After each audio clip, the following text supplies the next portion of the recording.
Occasion ఏదైనా location ఎక్కడైనా తెలుగువారి వేడుక అంటే ఆలివ్ మిఠాయి ఉండాల్సిందే. నమస్తే. నేను విజయ్. ఆపరేషన్ సింధూర్‌పై మొత్తం యావత్ దేశమంతా కూడా ప్రశంసలు కురిపిస్తున్నారు. నిజంగా మన ఇండియన్ ఆర్మీ, ఎయిర్ ఫోర్స్ చేసినటువంటి ఈ అటాక్స్‌ని అందరూ కూడా చాలా పొగుడుతున్నారు. అసల ఈ అటాక్ ఎలా జరిగింది? గతంలో ఇప్పటివరకు మన ఇండియన్ ఆర్మీ కానీ, లేదంటే వేరే దేశాల్లో ఇలాంటి ఆపరేషన్స్ ఎప్పుడైనా చేశారా? యెస్. మనం దీని గురించి డిస్కస్ చేద్దాం. మనతో పాటు ఉన్నారు retired army officer lieutenant general Ramachandra Rao garu. Sir నమస్తే. నమస్కారం అండి. సార్ ఆపరేషన్ సింధూర్ లాంటి స్ట్రైక్స్ ఎప్పుడైనా గతంలో జరిగాయా? మన దేశంలో జరగలేదు గానీ, అడ్వాన్స్ కంట్రీస్‌లో లైక్ ఇప్పుడు యూఎస్ ఆర్మీ చూసుకోండి, రష్యా ఇజ్రాయెల్ చూసుకోండి రీసెంట్‌గా. కనుక కొన్ని దేశాల్లో ఇలాంటివి జరిగినాయి. రైట్? హ్మ్. కానీ ఏంటంటే మన దేశం పాసిబుల్లీ శాంతితో లేని దేశం. మనం ఎప్పుడు ఇలాంటి ఇంత అవసరం వస్తదని ఎప్పుడు అనుకోలేదు. కాదు టెర్రరిజం మనం అనుకోని విధంగా పెరిగిపోయి రోజు రోజుకి మన శాంతియుత భద్రతకి ముప్పు ఏర్పడుతున్న టైంలో ఖచ్చితంగా మనం ఇలాంటి ఆపరేషన్ తీసుకోవాల్సిన అవసరం వచ్చింది. సక్సెస్ఫుల్గా ఆపరేషన్ చేశాం కూడా. సో ఇప్పటివరకు జరిగినటువంటి ఆపరేషన్స్‌కి పర్టిక్యులర్‌గా ఇప్పుడు జరిగినటువంటి ఆపరేషన్‌కున్న డిఫరెన్స్ ఏంటి? దీని ప్రత్యేకత ఏంటి? ప్రత్యేకత ఏంటంటే ఇప్పుడు ఇంతకుముందు సర్జికల్ స్ట్రైక్ ఒకటి జరిగింది పాకిస్తాన్కి. రైట్? అలాగే బోర్డర్ మీద కాల్పులు జరగటం, ఫిరంగుల కాల్పులు జరగటం, కొంత కాల్బలం కొంత క్రాస్ చేసి లోపలికి వెళ్ళి ఒక పోస్ట్ని చేయటం, ఇలాంటివి ఎప్పుడు జరుగుతూనే ఉంటాయి. ఇందులో ప్రత్యేకత ఏంటంటే మనం ఇప్పుడు టెర్రరిస్ట్ అటాక్ చేద్దాం అనుకున్నప్పుడు, ఇప్పుడు ఎగ్జాంపుల్ తీసుకుందాం. అమెరికా ఒసామా బిన్ లాదెన్ని చంపడానికి ఎక్కడికి వెళ్ళాల్సి వచ్చింది? ఫిజికల్గా వాళ్ళు హెలికాప్టర్లో పాకిస్తాన్లోకి వెళ్ళాల్సి వచ్చింది. మనం ఏం చేస్తున్నాం? మనం దేశ సరిహద్దు ఎల్సి ప్రస్తుతానికి కొన్ని చోట్ల ఇంటర్నేషనల్ బోర్డర్ ఉంది. ఆ బోర్డర్ దాటకుండా రైట్ మనం మన ప్రత్యర్థి మన శత్రు స్థావరాలని బేసికలీ టెర్రరిస్ట్ క్యాంప్స్ని ఎలా కొట్టాలి? ఇందులో ప్రత్యేకత ఏంటంటే ఒక మనిషి కూడాను దేశ సరిహద్దు దాటలేదు, ఒక ఎయిర్ క్రాఫ్ట్ దాటలేదు, ఒక నేవల్ షిప్ కూడాను మన సముద్ర సరిహద్దులు దాటకుండా మన ఆబ్జెక్టివ్ మన టార్గెట్ని అచీవ్ చేయగలిగాం. దీనిలో ప్రత్యేకత అది ఏమిటి? దూరం నుంచి స్టాండ్ ఆఫ్ అంటారు. Air craft stand of distance లో పెట్టుకుని మన టార్గెట్స్ ని మనం చేర్చగలిగాం. అది ఫైటర్ జెట్స్ ద్వారా ఈ మిసైల్స్ ని లాంచ్ చేసామా, లేదంటే భూమి మీద నుంచే ఈ మిసైల్స్ కానీ లేదా బాంబింగ్ కానీ చేసామా సార్? నాకు తెలిసిన అనాలిసిస్ బట్టి, ఇన్ఫర్మేషన్ బట్టి ఎయిర్ క్రాఫ్ట్స్ తోనే చేసాం. ఆల్రెడీ రఫాల్ ఎయిర్ క్రాఫ్ట్స్ అని ఫ్రెంచ్ నుంచి మనం రైట్ సుమారు 56 ఎంతో మనం 62కి అగ్రిమెంట్ తీసుకుని యాక్చువల్గా ఫైనల్లీ మనం 36 ఎయిర్ క్రాఫ్ట్స్. ఈ ఎయిర్ క్రాఫ్ట్స్ లో కొన్ని రకాల మిసైల్స్ ఉన్నాయి. దీన్ని ఏమంటారు? Air to ground air craft నుంచి మీద ఫైర్ చేయగలరు.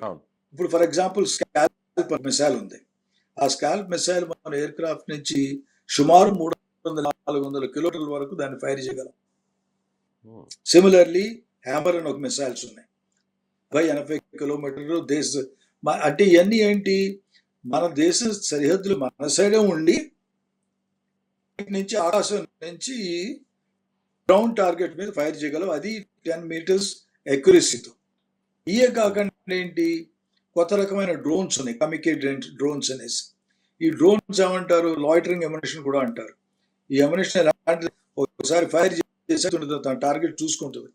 టార్గెట్ చూసుకుని కన్ఫర్మ్ చేసుకుని అక్కడికి వెళ్ళి, ఇంతకుముందు మనం వింటుంది ఏంటి? డ్రోన్స్ అబ్జర్వ్ చేస్తానికి, ఇక్కడి నుంచి అక్కడికి సామాను మోసుకెళ్తానికి, మెడిసిన్ అయినా తీసుకెళ్తానికి, ఏరియల్ స్ప్రే అగ్రికల్చర్ చేస్తానికి చూసాం. కానీ ఏంటి? సూసైడల్ డ్రోన్స్ అంటే దాని మీద ఆల్రెడీ ఎమ్యునిషన్ ఫిట్టెడ్ అయి ఉంటుంది. ఆ డ్రోన్స్ని ఆల్రెడీ ముందే టార్గెట్ ఫీడ్ చేసేస్తారు. ఫీడ్ చేసే డ్రోన్స్ వెళ్ళి టార్గెట్ కొట్టడం జరుగుతుంది. కనుక ఇలాంటి టెక్నాలజీలో బాగా అడ్వాన్స్ అయిన మిసైల్స్ మనం వాడాం. మన గ్రౌండ్ మిసైల్స్ వాడినట్టు నాకు అంత తేలేదు. బేసికలీ మనం ఎయిర్ క్రాఫ్ట్స్ వాడాం. దాని నుంచి గ్రౌండ్ మిసైల్స్ ఫైర్ చేస్తున్న ఎందుకు వాడాల్సి వచ్చింది? ఇప్పుడు బావల్పూర్ ఉంది, లోపల టార్గెట్. బావల్పూర్ ఎంత? సుమారు 100-120 కిలోమీటర్ల దూరంలో ఉన్న ఆ టార్గెట్ ని కొడతానికి పాకిస్తాన్కి టు పైకి వెళ్ళి అక్కడి నుంచి చేసింది మిసైల్ వెళ్ళిపోయి అక్కడ రైట్. కనుక దీంట్లో ప్రత్యేకత అది. రెండోది ఏంటంటే ప్రపంచం అంటది ఇంతవరకు మేము దేశం ఆడలేదు, ఇండియా దండయాత్ర చేయలేదు. మనం చేసింది ఏంటి? టార్గెట్ ఎవరు? టూరిస్ట్, సారీ టెర్రరిస్టులు. ఈ టెర్రరిస్ట్ మనం నష్టం జరగకూడదు, దేశ సరిహద్దు దాటకూడదు, మనల్ని తప్పకుండా. కనుక చూస్తే ఏంటంటే it's an excellently executed operation. చాలా కరెక్ట్గా చేశారు, చాలా మెటిక్యులస్గా ప్లాన్ చేశారు, చాలా సర్ప్రైజ్ ఇచ్చారు. ఎందుకంటే అవి పాకిస్తాన్ వాళ్ళు ఎవరు ఎయిర్ డిఫెన్స్ దేన్ని ప్రతిఘటించలేకపోయినాయి. ఎందుకంటే ఆ మిసైల్స్ అలాంటివి, దే ఆర్ క్రూజ్ మిసైల్స్. ఆ స్పీడ్లు, ఆ మెనూవరబిలిటీ ఆ మిసైల్కి ఎలా ఉందంటే దాన్ని ఫాలో అవటం కష్టం, unless of course Israel type iron dome ఇలాంటి మిసైల్స్ ప్రతిఘటిస్తాయి. కానీ పాకిస్తాన్ దగ్గర అలాంటివి ఏమీ లేవు.